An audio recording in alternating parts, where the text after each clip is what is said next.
জন্ম থেকেই তার চোখে আলো নেই, তবু পাহাড় তার আপন।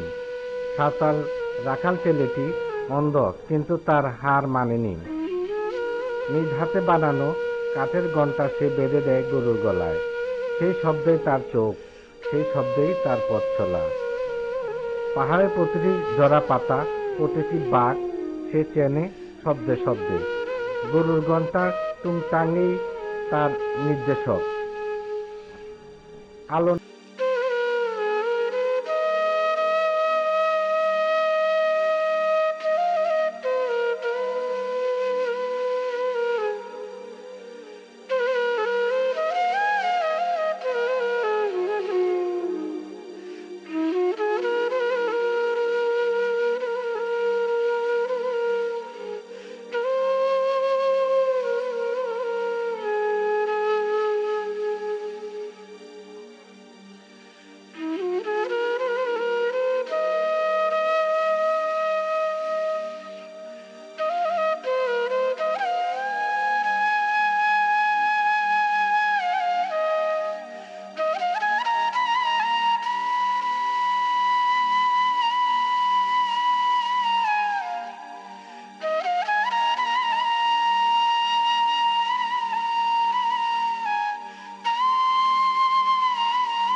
দেখেও সে আলো ছড়ায়, পরিশ্রম, আত্মবিশ্বাস আর মমতার আলোয়।